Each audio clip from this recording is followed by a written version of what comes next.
It is my honor to introduce today our second installment in our series Voices from Ukraine, featuring Ukrainian scholars who passed through Stanford at one point and are now back on the ground in Ukraine.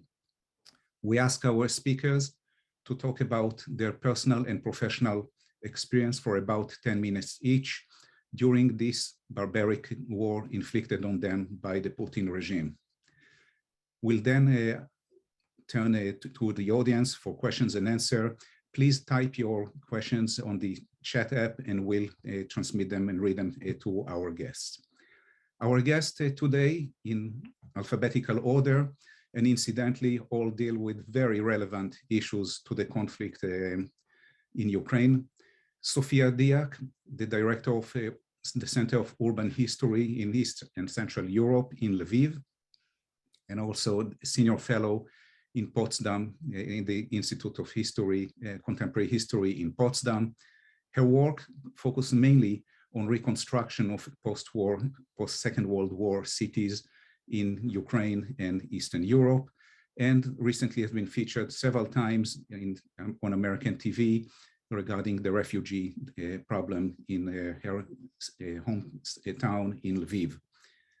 Dr. Andriy Kohut, director of the Central Archive of the Security Services of Ukraine, formerly KGB, an expert on Soviet deportations and communist security services.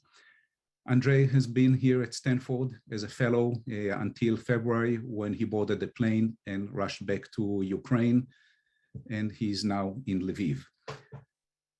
Dr. Dmytro Koval, professor of international law, and his expertise is on the international criminal courts and their impact on post-conflict societies, the professor of law at the Mohyla Academy in Kyiv. And last but not least, Daria Orlova, a senior lecturer in journalism at the Mohyla Academy in Kyiv. And her work focuses on the evolution of Ukrainian journalism after the Maidan events in 2014, and on the conflicts in Eastern Ukraine. Dr. Dyak will join us a few minutes later, as she's hosting another event in Ukraine, in Warsaw right now. But so we will start in our alphabetical order. Andriy, please, the podium is yours. You're all welcome. Thanks for invitations. It's very glad to meet you once again. Maybe 1 month later, when I moving from Stanford to Ukraine, according to this new broad invasion of Russia to Ukraine. Now I'm in contact with you from Ukrainian Catholic University, thanks to many years of our collaborations and cooperation in researching the repression of the church, Ukrainian church during Soviet times. Ukrainian Catholic University provided me possibility to work in the offices, and now I have possibility also connect with you, and I very thanks also to the Ukrainian Catholic University. Unfortunately, when Russia invasion happens, the space for flights was closed, and it was not possibility to come back from United States to Kyiv, and I need moving across Warsaw. So before this invasion, starting invasion in 24 February, I'm staying I'm staying in at Stanford University as a Fulbright Fellow scholar and studying Soviet deportation, as Amir mentioned, that it's my focus of research. Unfortunately, I must finish my program. I had a schedule, and I hope that in future it will be another opportunity and possibility to come back and finish what my plan, what I want to do at Stanford. It's like a beautiful place to provide some scholarship and, of course, archival sources and libraries, the Hoover Institution and at Stanford, and also it's great. It's also great to possibility to discuss with Samir and my colleague from Center from Center to Research Russia, East European and Eurasian Studies. When I coming to Warsaw, I met a huge crowd of refugees from Ukraine in Warsaw. It seems that sometimes it looks like that I heard more Russian and Ukrainian languages than Polish, and of course it's like it's very interesting feeling when you moving across Warsaw and saw this crowd of people and understand that a lot of them it's refugees from Ukraine. And of course, when I moving to Lviv, it's also the same feeling that a lot of people, they are in Lviv, they moving from central and eastern Ukraine to and try to find a safe place. Of course, unfortunately, today it's not safe place at all in Lviv also.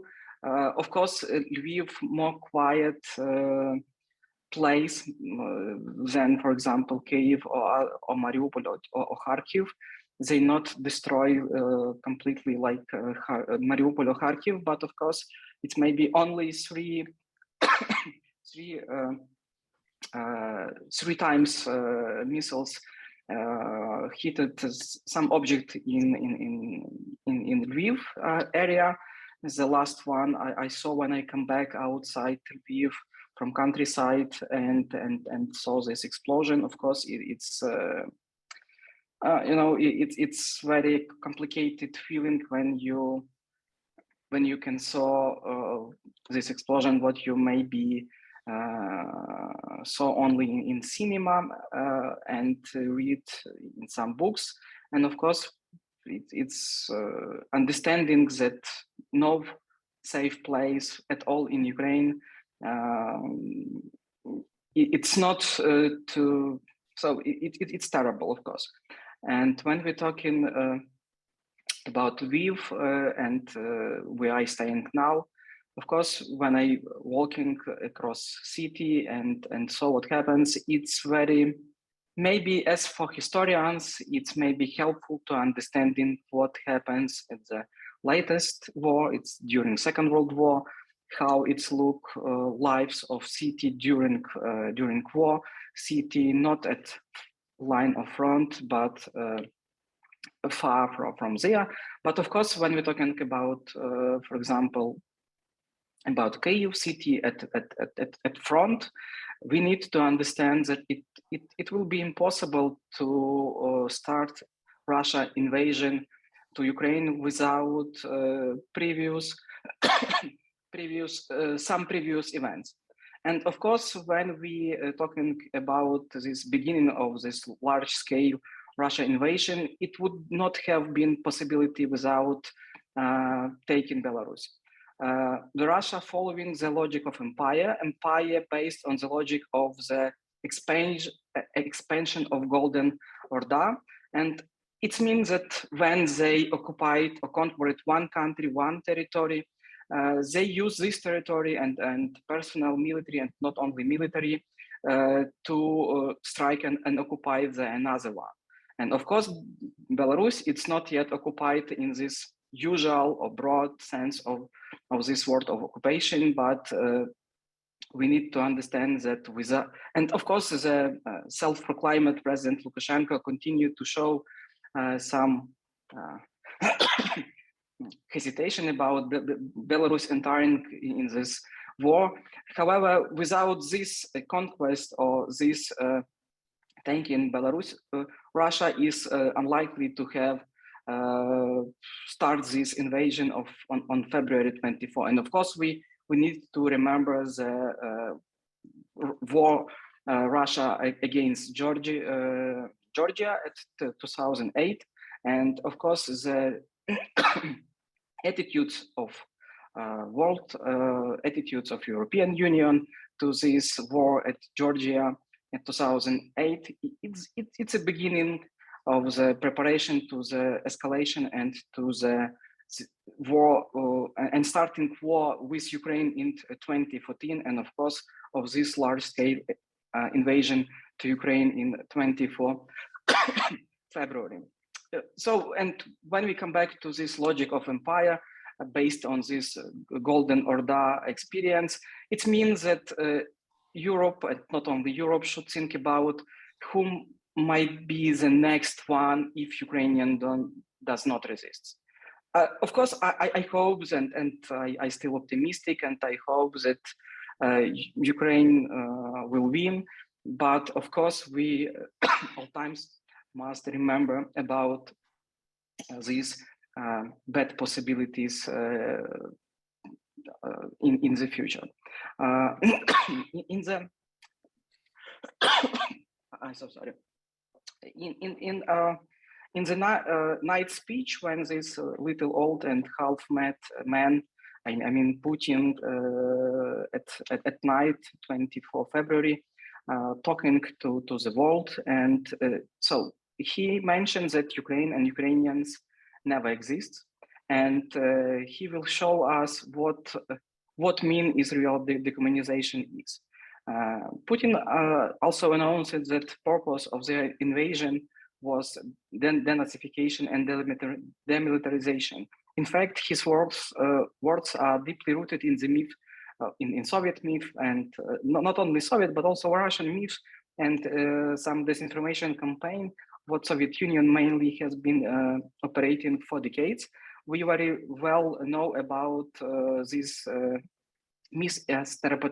stereotypes what used by Soviet Union about Ukrainian Nazis or Ukrainian nationalists, and how they collaborate with the German Nazis. And we also can so have Russia weaponize and use this myth about Second World War, and in the imagine of Russia elites, and not only Russia elites, but ordinary people, they continue this Second World War and fight with United States in Ukraine. Of course, it's mentioned like some inadequate sentences, but they believe in this, and we can read these mentions in social media when we try to know what think the ordinary Russians. Of course, the Russian Empire and later the Soviet Union based their mythology in the history of Kiev and ancient Rus, not Russia, but so-called Kievan Rus. And according to their logic, imperial logic, Ukraine, it's never existed. It's only just a periphery. Of course, in some moment, it was like a center, it's motherland country, but now it's only a colony. It's of the metropolis, Moscow metropolis, and of course, all Ukrainian. It's like in the images, understandably, like some people of second sort, like some small Russians, and all these empire narratives based on the basic beliefs that Ukrainians not exist, and what all they need, it's only destroy and kill everybody who believes and recognize themselves like Ukrainian, and kills not only culturally but also physically. And unfortunately, we can see right now in real times how this second army of the world does this killing and destroying all Ukrainians. Unfortunately, fortunately, Putin miscalculate, and I think that it's like two typically mistakes of all dictator and all dictatorships, when they start beliefs to their own propaganda from one hand, and from another hand, all these all the equips take to them only those information what they want to see. And of course, I try to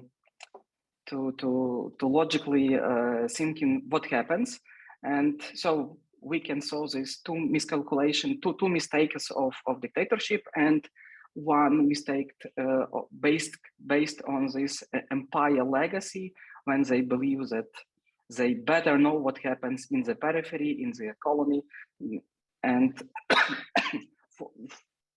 fortunately to this they miscalculate. But unfortunately, this miscalculation cost many lives. Thousands of civilians were killed in the temporarily occupied territories. Russians say that they not hit it to some civilian object, but it's lies. They are killing and shoot it. They not only killing civilians, raping women and bullying them, not repressed and forcibly deported people from the temporarily occupied territories, but they also try to destroy all infrastructure. And I mean, not only infrastructure needed to the everyday life, but also cultural infrastructure. Unfortunately, according to the information from Ministry of Culture of Ukraine, more than 100 cultural objects was destroyed on some or another scales. Unfortunately, there are archives also, and among them, two state archives in Kharkiv and Mykolaiv Oblast was under shellings. And unfortunately, we have huge losses in Chernihiv, our Chernihiv branch. During the first day of invasion, the building of the Chernihiv security service was hit and burned. And right now, we don't know exactly what was destroyed, and it's looked like all our documents from Chernihiv destroyed. Of course, some of these documents was digitalized, but not all. And according to the information in public space, it's also we know that they shooted and destroyed museums. Two museums completely destroyed. It's one of them. It's museum of Maria Primachenko. It's painter, folk painter from Kyiv region, and another museum what was destroyed. It's museum of Arkhip Kuinji in Mariupol. It's very interesting that if you try to find information about Arkhip Kuinji and try to find this information in English or in Russians, of course, not all, but most of information about Kuinji mentions that Kuinji is a Russia painter. But of course, if you try to find information in Ukrainians, you can find that Kuinji was Ukrainian painter. And it's also, we come back to this empire logic, try to mention all famous people who born in the territory, what they believe their own territory, like old Russian territory. They mention that they are Russian painter, but if Kuinji Russian painter, why the Russians army shooting and destroying this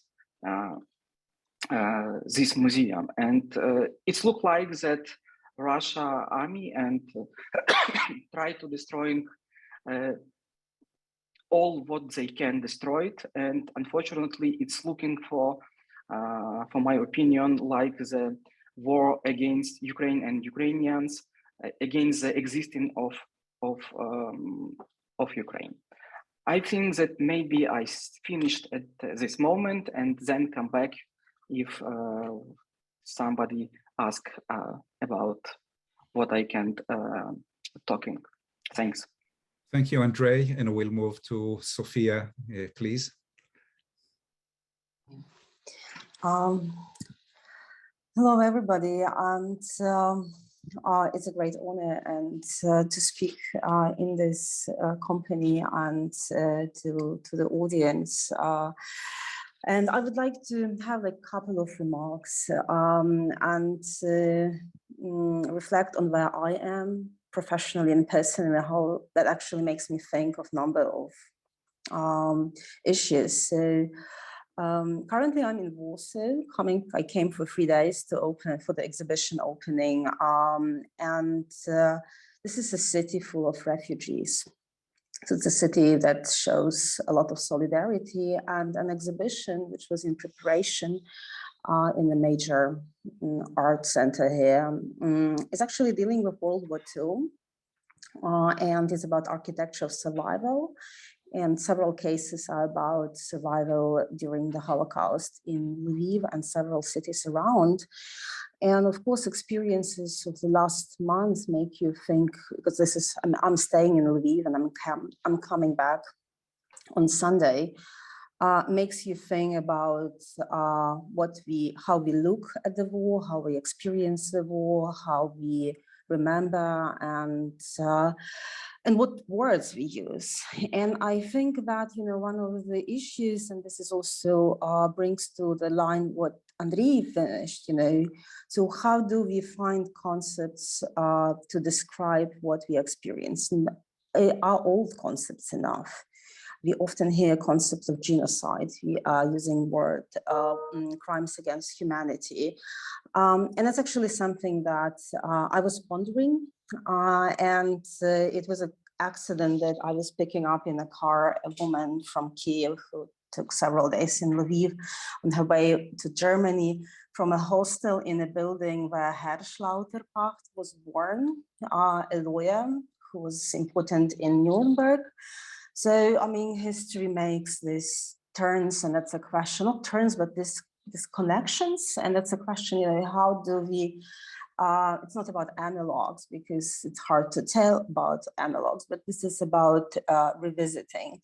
And I am thinking about words and concepts a lot these days. I'm also thinking about empathy and thinking, about how do we extend empathy to others in historical context. For example, with Lviv and Western Ukraine, where borders were withdrawn, and how refugees were, like the last big wave of refugees was in 1939, bringing lots of Polish Jews to the city, and how we tell their stories, how actually I'm thinking about Lvivians during the war, and I'm rethinking their choices, their experiences, and the very apartment I'm living, because, apartment which was nationalized, there was somebody deported from the place. And actually how all of that is bringing me to the next question, how do we document what do we do as historians? So I'm a director of the Center for Urban History. It's a small institution. It's not state institution. And one of the first reaction for us was actually to set up a shelter. And the second was, how can we document? There are several initiatives in Ukraine done with different purposes and with different agenda. But thinking about sources of the future, for the future history is something that occupies us a lot. So digital archiving, web archiving, telegram, visual, and oral testimonies. We, while we do have this geography, very much Russia and Ukraine, tapping into the expertise of people who did oral history in war zones. We are thinking and we are in contact with people who are working in Sarajevo, in Aleppo, in Iraq. And that's a whole new geography emerging. And that's actually something that also makes, actually coming back to the words, how we will conceptualize the frame of when it started, what our frames will be. We are very much in the midst of that now, but that's also something that I'm thinking a lot. Another thing is heritage. So something that is my professional experience. And I've been working on heritage in the Soviet Union and Soviet Ukraine, and especially in the borderland areas.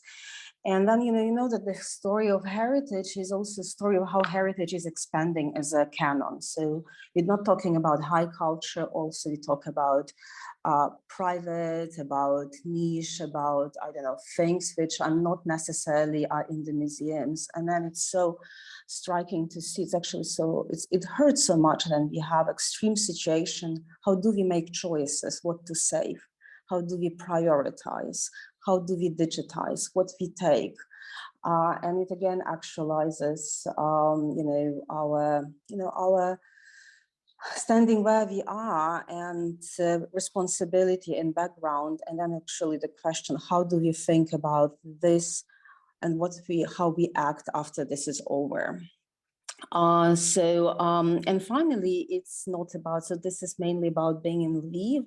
And I'm also thinking about like being everywhere, because it's about the issue that is a lot on the newspapers and a lot of minds of people is about security. And I won't talk about security, but actually I will talk about another thing which is important.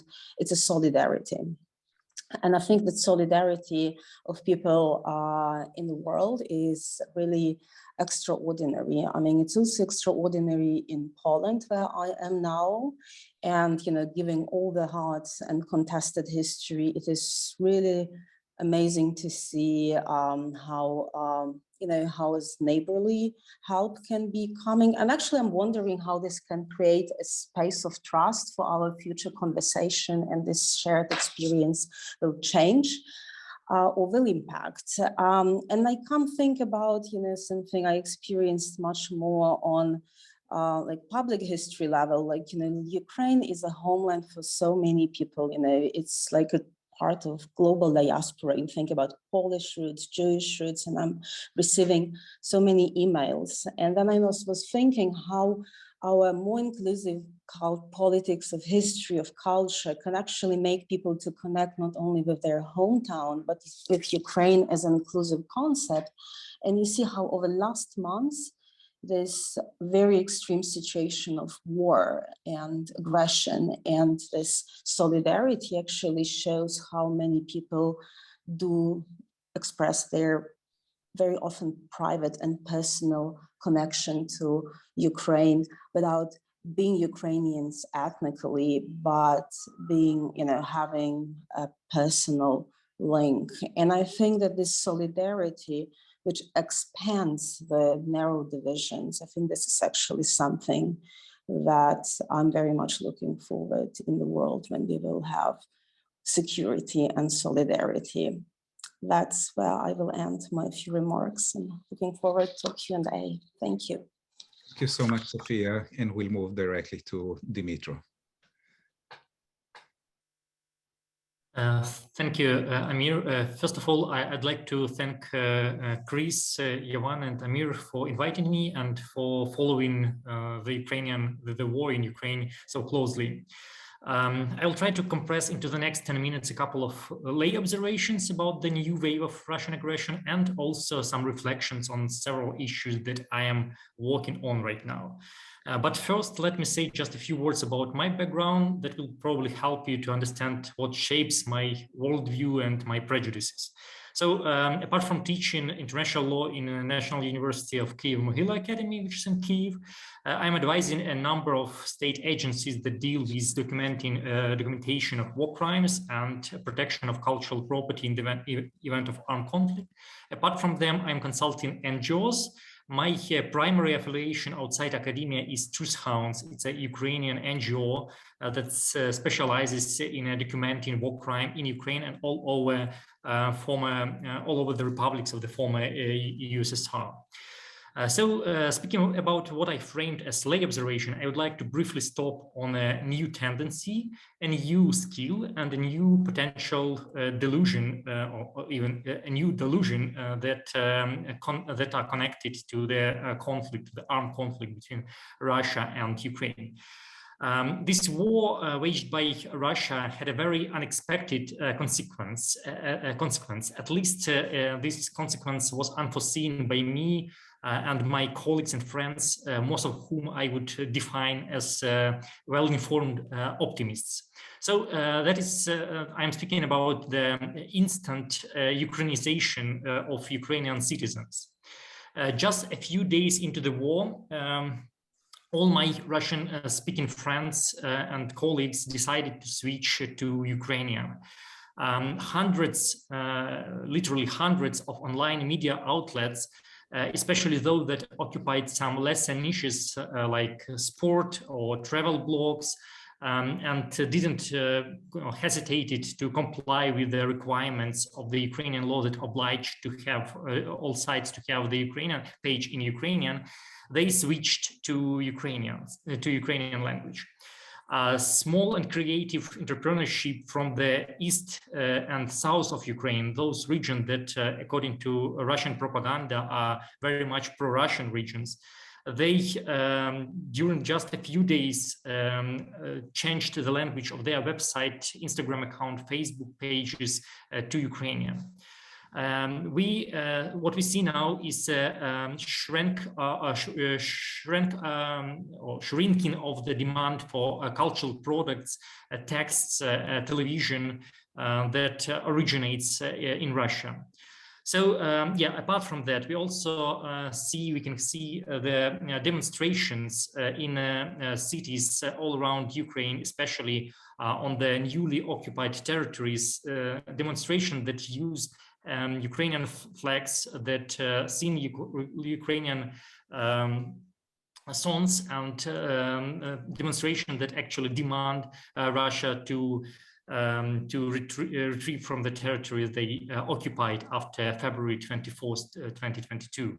So that all symbolize this phenomena, very new phenomena for Ukraine, instant Ukrainization and voluntary Ukrainization, because no one in no way press those people who actually decided to stick to Ukrainian cultural products and Ukrainian language.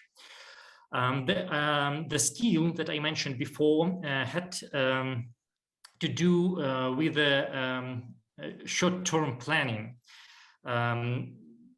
So after February 24th, Ukrainians had to change their mindset, and instead of planning in advance, turn to this idea of short-term next day planning of their life.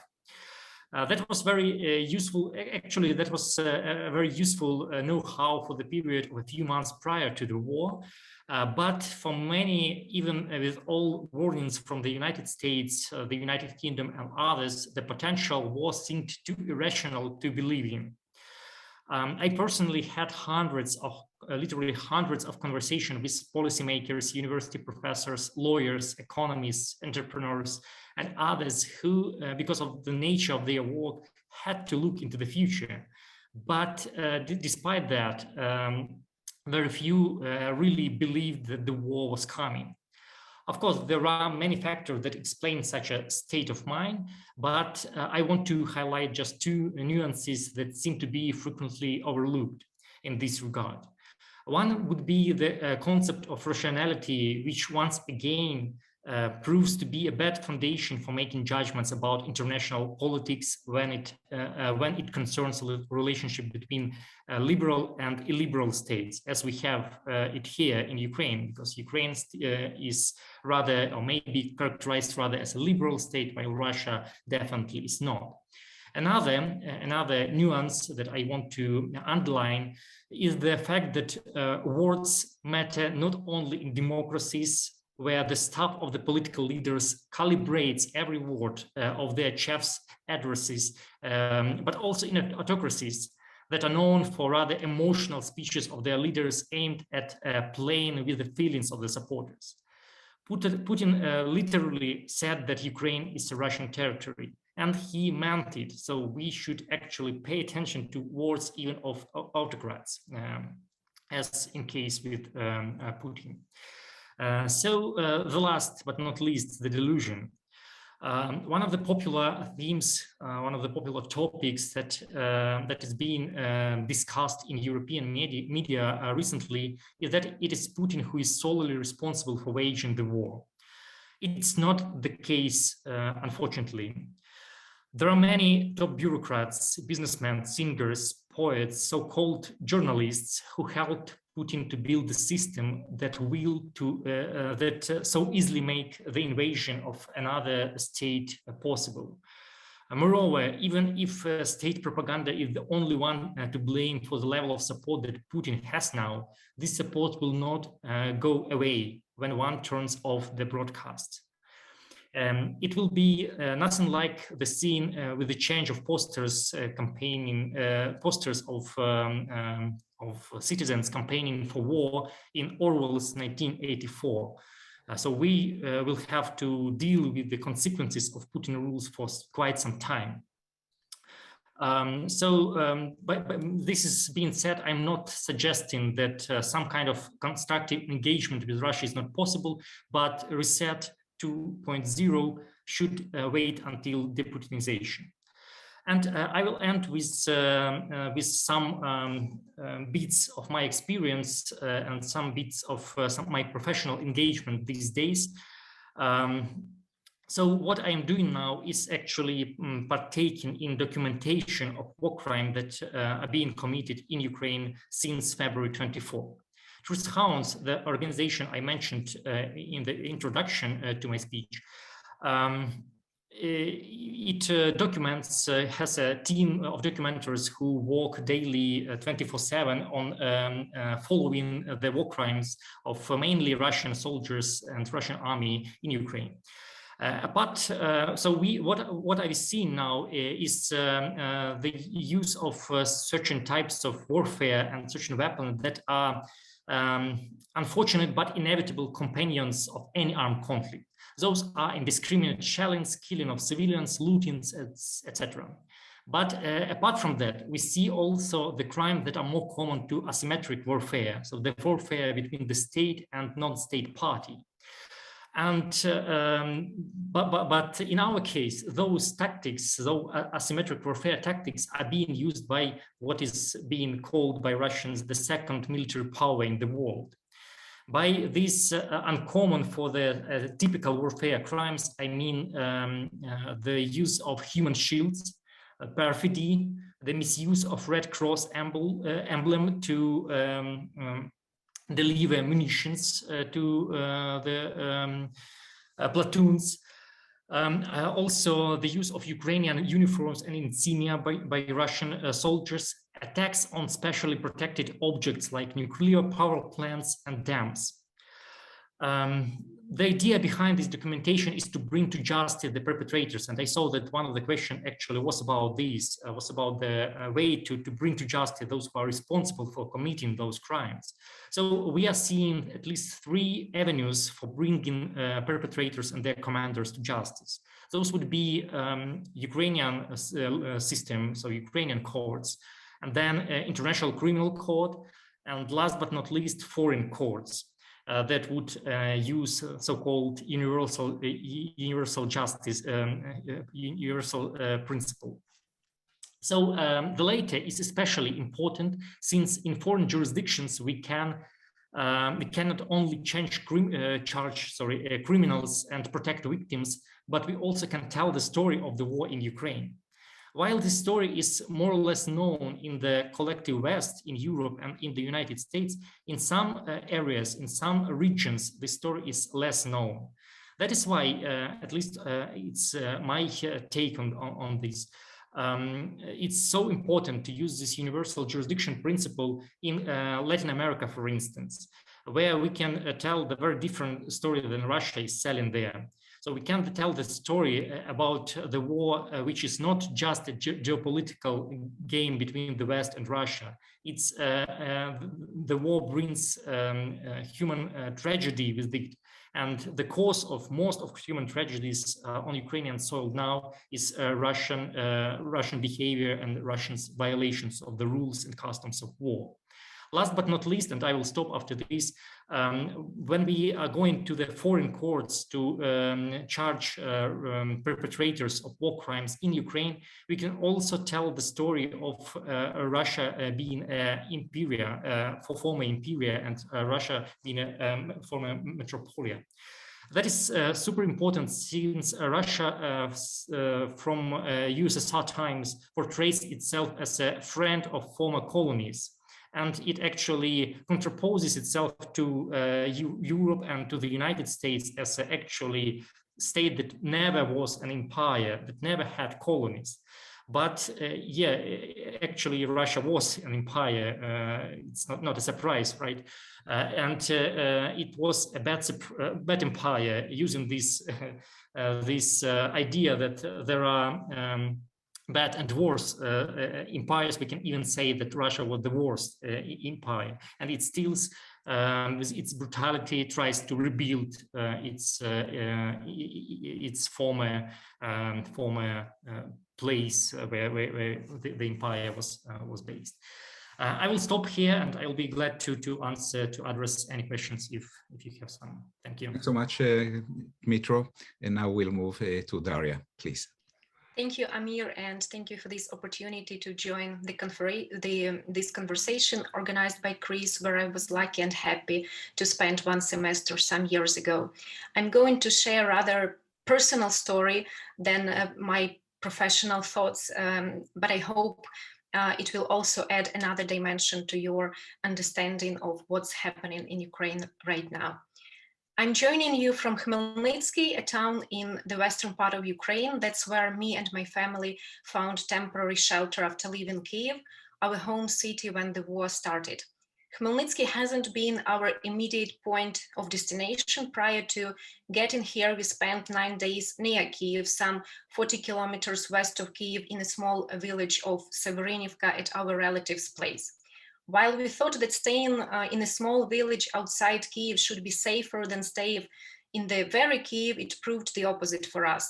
Quite heavy fighting started around our village on the 3rd or the 4th day of war.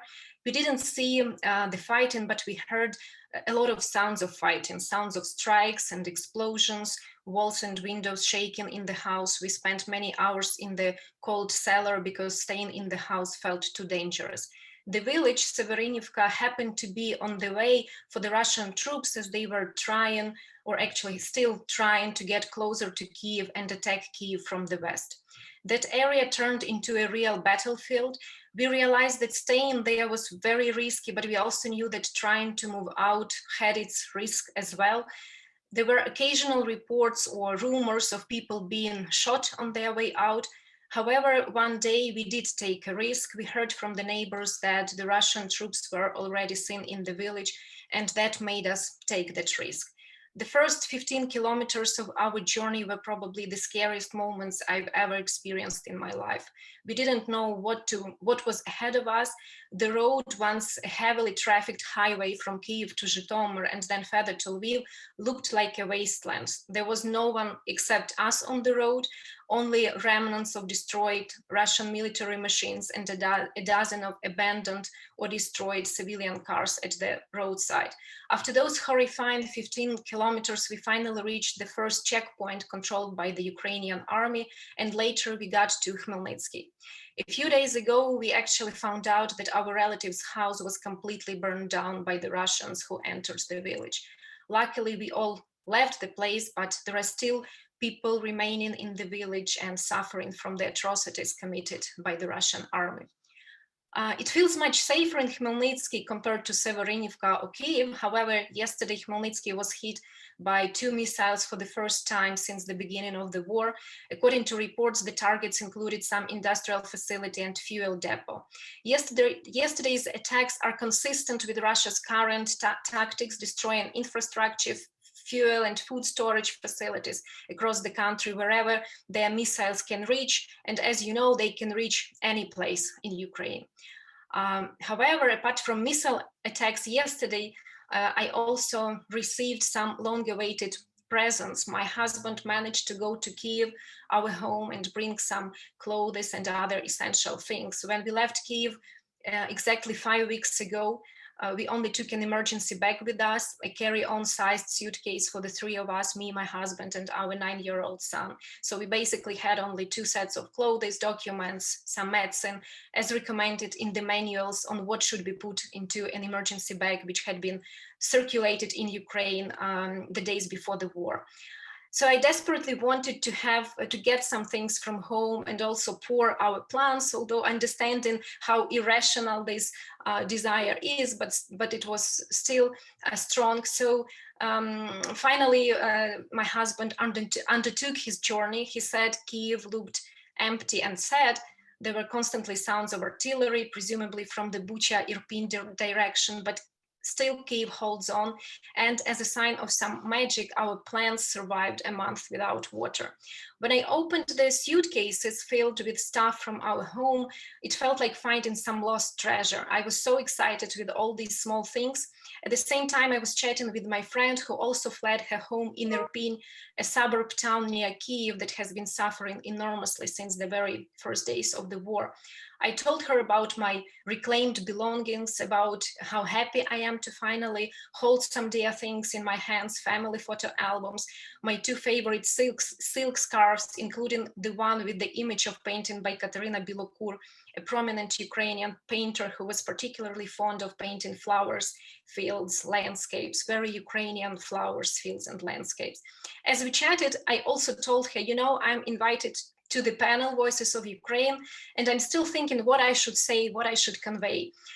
What would you say? I asked my friend, and she told me, well, I would just put on the scarf with Bilokur's painting and tell what journey it took to have it back. We laughed at first together at this suggestion, but then I thought that this actually makes a lot of sense. The scarf with Bilokur's painting of field flowers tells something about this war.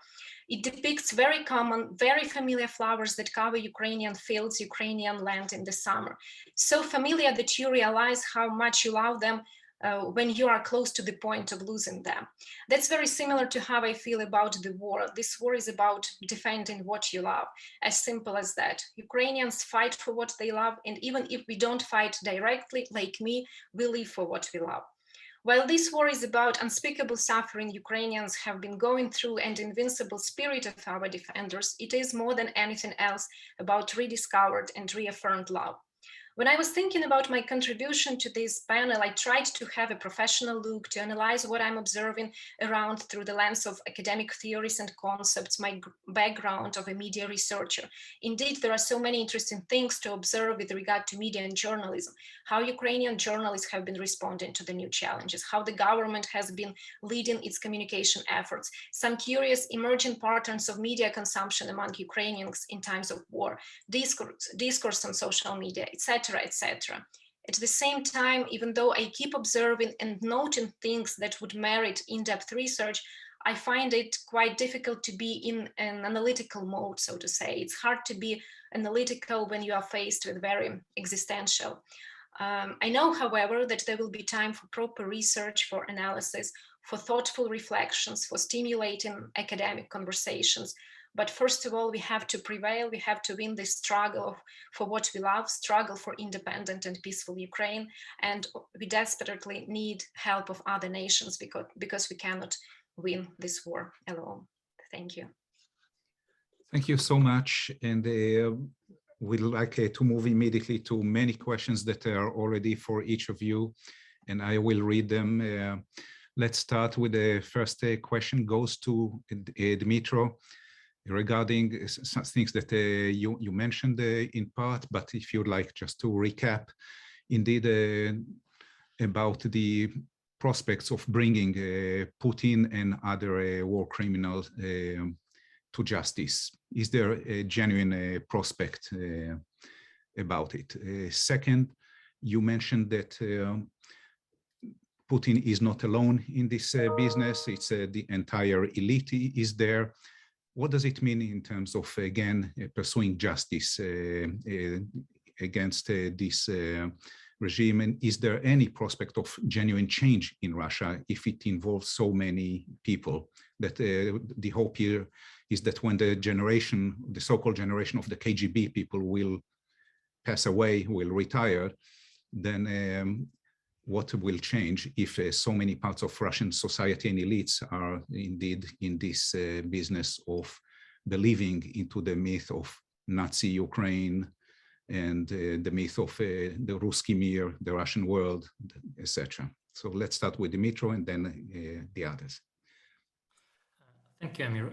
With the first question, the national courts, neither Ukrainian nor foreign courts, can't hear the cases where Putin is the accused. That's because of the so-called functional immunity which he possesses, and that's actually the position of all civilized courts in the world, and also the position of International Court of Justice, that national courts can't deal with this kind of cases. But the International Criminal Court can actually deal with them. And Ukraine recognized the jurisdiction of the International Criminal Court back in 2015. And right now, the International Criminal Court is looking into the case of Ukraine, building the concrete particular cases and looking for the evidences in Ukraine. So probably in some future, maybe a bit distant future, we will see indictments and arrest warrants, maybe even for Putin. The other question is that these arrest warrants won't be executed neither in Russia nor in countries that ally themselves with Russia. And that means that until the regime change, we won't see probably Putin in The Hague being actually judged by the International Criminal Court. But there is also another idea how to bring Putin to justice and some of his lieutenants. That is the idea of creating a special court and that would hear just the case, the cases that involve aggression, the crime of aggression. As with the Nuremberg, that also was set up to judge for violation of peace, for the crime against peace. This court may look at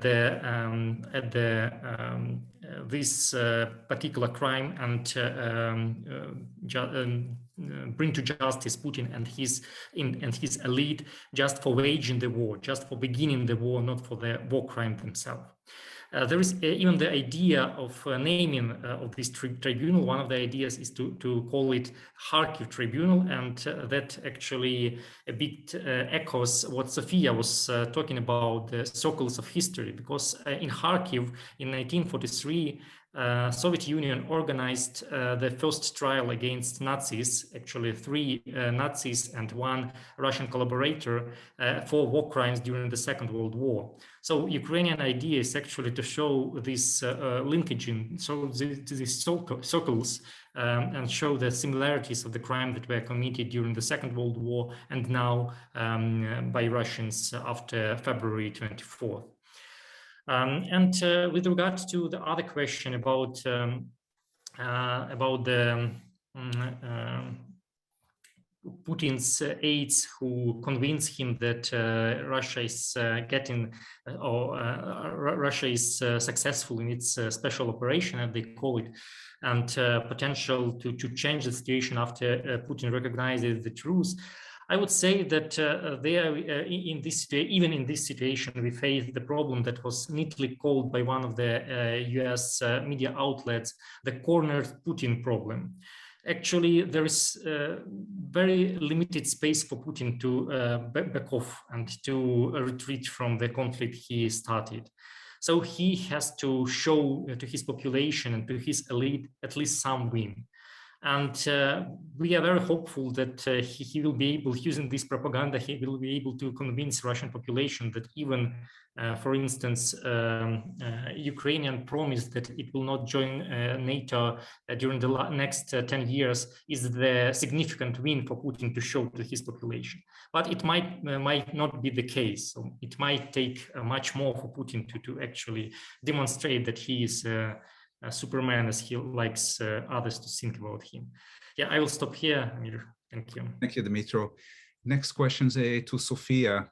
What you see the reconstruction of Ukraine? Should Ukraine survive the war? What the reconstruction would look like? And one more specific one, documentation of the destruction of Orthodox churches in Ukraine. Thinking about post-war begins like basically the second day after the war begins. So, and this is what we saw in the Second World War. It's also what we see already in Ukraine. The discussion started among architects, among bureaucrats, and I think that this will be really mayors. So I think it will be a big conversation, which is already happening, very in small scale. My 2 points here would be that it's not only about form, it's actually less about form, because we talk about destroyed cities and we know that cities are targets, and it's not a new story.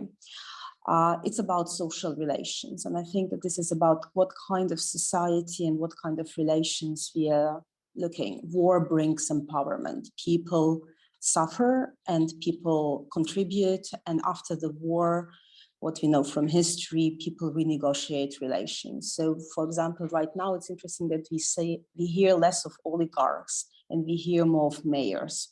Let's have a look at how this conversation will go. And I do hope that it will be much more participatory and not only big shots and experts driven only. So let's have a look. There are some hopes there.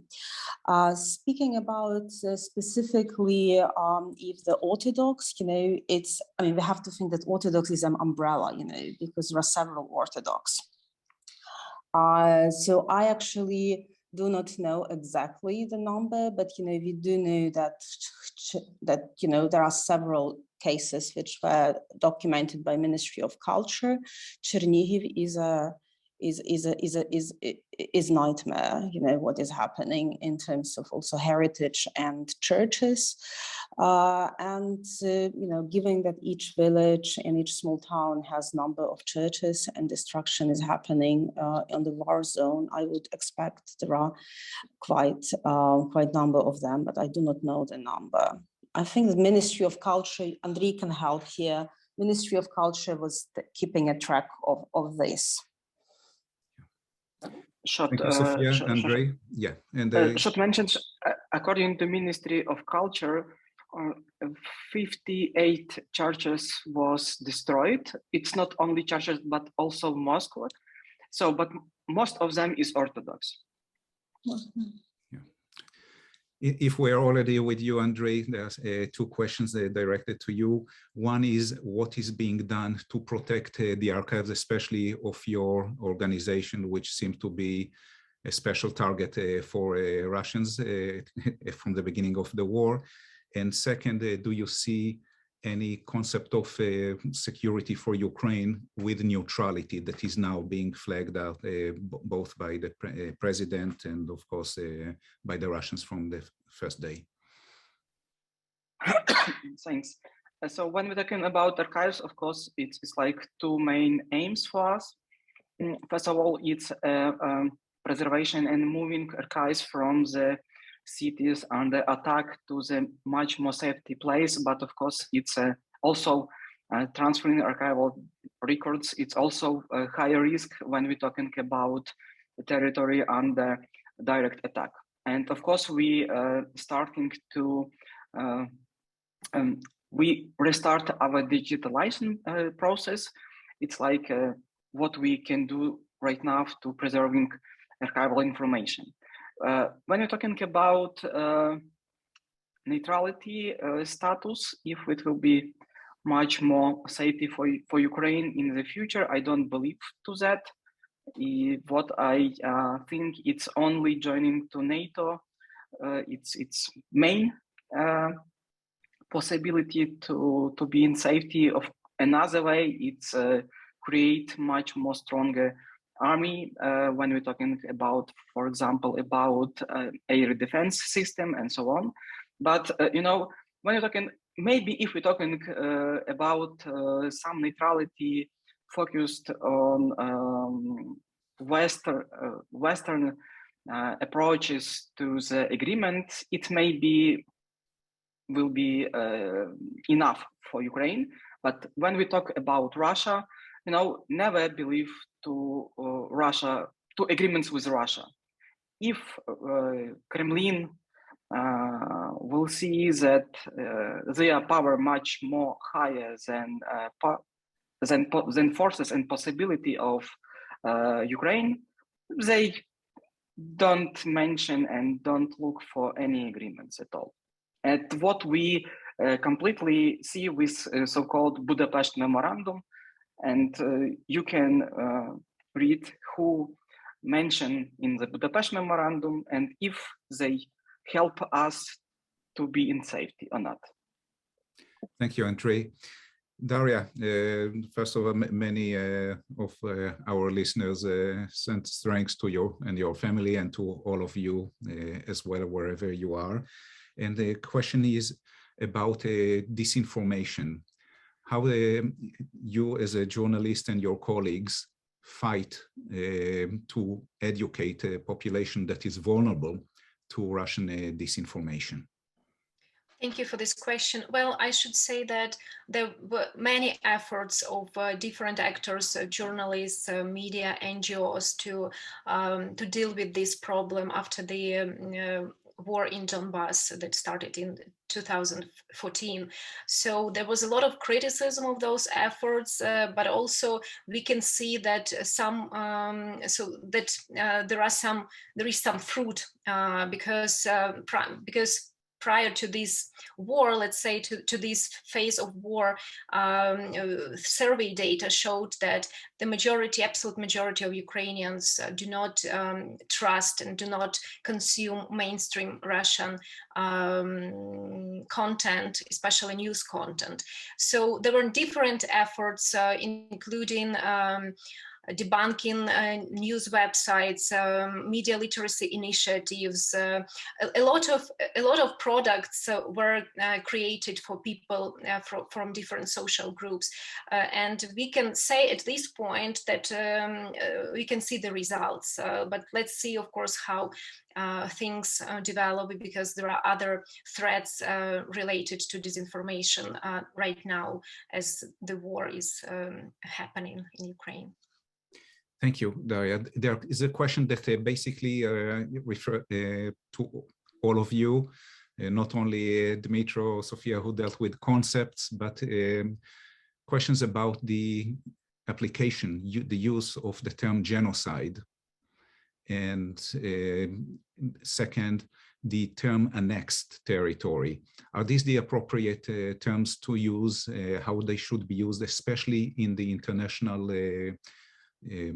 courts, should they come into existence in this case, and the international law, and how do you view it from your own personal experience and professional views, the use of these terms? So let's start maybe with Dmytro, and then we'll go around with Sofia, Andriy, and Daria. Thank you. So I will start with annexation because it's an easy one. I actually the proponent of the use of the term occupation, not annexation, but in Ukraine it's indeed a popular term to say annexed territories, but not occupied. Lately, our government developed the recommendation to all its agencies to use the term attempt of annexation, not the annexation itself. So that's kind of keeps Ukrainian agencies on the safe side, not to imply that the territory was finally annexed, attempt of annexation. As for genocide, I was very skeptical when the new wave of aggression began about this term, since it's a crime of crimes, right? When Raphael Lemkin, who actually was born in Ukraine, also the father of this term, when he invented it, he thought that it would cover very different types of violations of human rights, crimes against groups. But later in the Convention of 1948, the term was narrowed down to a very specific set of violations, and all those violations, they actually have one thing in common: it's a physical destruction of the groups. And in the very beginning of the conflict, I didn't see that it's coming, that Russia indeed intends to physically destruct the group of Ukrainians. But now it's more and more, I mean, not maybe obvious, but we see the signs of this more and more. And I believe that in the end of March, I would not say that I do not believe completely that the term is applicable to the Ukrainian situation. But here we have another problem, another issue, whether it should be Ukrainian who raised the issue of genocide being committed in Ukraine to the world, on the world stage. Or it should be some other renewed scholars in the field of international criminal law, historians who deal with genocide and first use this term, because that's an issue of credibility. If Ukrainians start using this term, that might be perceived in the West and also in other regions as something that actually Ukrainians try to try to use to bring more, to put Ukraine on the spotlight, right? But if there are other scholars, Western scholars, or some coalitions of scholars that study this problem and that comment on it, that might work better. So that would be my answer. Thank you. Sofia, please. I would, now I would go with occupied. I also know that words do change because they reflect at where we are. And there will be a question, we are very much in the middle of the story. Next is like a fait accompli. We do not know what is going. I'm from the region where we have a next occupied, first occupation, second occupation. So I'm thinking about Western Ukraine or eastern part of Polish-Ukrainian borderlands with genocide. It's again, you have to remember how the term emerged. It emerged as an attempt to make sense of what's happening. So Lemkin was trying to understand. So for me is the question, why, so it's one level is legal. So it's also that how we use words and how we create words to understand. And I think this is what Dmytro said, that, genocide became a word to catch attention. And it also tells how our world globally, we are insensitive. It's actually only this top word of crime, like queen or king of the crimes can catch attention. And I think that's a big question to us, can we come up with more words to be more attentive and be more alert and actually act. So that's basically my, carry out of that. Thank you, Sofia. Andriy. Thanks. I agree with Sofia and Dmytro about genocide. It's important and will be good discussion after our victory. But what I want also mention that when we're talking about genocide, it's destroying of some group of people, but not only physically, but destroying like a group, destroying their identity. And when we talk focused not only on the lives of people, but identity, but the goals like destroying identity, some groups like with some specific identity, it will be maybe good approaches, interesting approaches to analyze and try to understand what happened in Ukraine right now. According to the annexation occupation Crimea, of course, it's better terms occupation. But when we're talking about terms, it's much more, as for me, it's much more important talking about some specific terms like Ukrainian crisis, what started in 2014, because it's not Ukrainian crisis and it's Russia-Ukrainian war. It's like very clearly today, I hope, for everyone. But unfortunately, we can find some discussions through academical community who also used Ukrainian crisis right now. And when we mention terms and how we use these terms, it's very important. But as for me, much more important to talking about war than in Ukrainian crisis and mention these problems. Thanks. Thank you, Andriy. Daria, please. Yeah, well, I'm not ready to comment on the application of terms because it's not my area of studies or expertise, but I would be eager to comment briefly on the media dimension and in particular on documenting everything that's happening, war crimes that are happening in Ukraine and media. So I can see that the government and society, Ukrainian society, use affordances of current media landscape, of digital technologies, of social media, and coordinate their efforts to document everything that is happening, to have it all registered, to have it all combined with evidences. And I think that's that will definitely bring tons of cases, illustrations, content, and stories that will have an important meaning for how we deal with the war once it's over. Thank you. There are two more questions. I know that we are over time, but there are so many, hundreds of people still online. So two political questions, do your best to answer. One is there's been quite a storm following President Biden's phrase that this man should not remain in power. Do you think that indeed that the solution is the removal of Putin from power? Is this indeed something that should be aimed at? And the second issue of responsibility, one of our listeners asks whether the US-Ukraine strategic partnership in 2021 played as a trigger to the Russian anxieties and invasion.